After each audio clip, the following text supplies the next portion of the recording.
Y'all, I'm not playing. I don't know if I could do YouTube no more.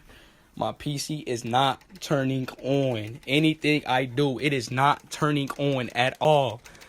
What is wrong with my PC? Everything is plugged in. As you can see, everything is plugged in. My PC is not turning on. Everything is froze. Everything is plugged. I don't know what's going on.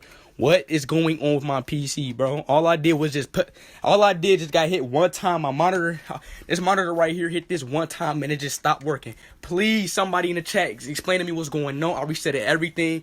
I did the fail glitch and everything. Somebody, please let me know what's going on. I swear I will pay. Just please help me, y'all. Please.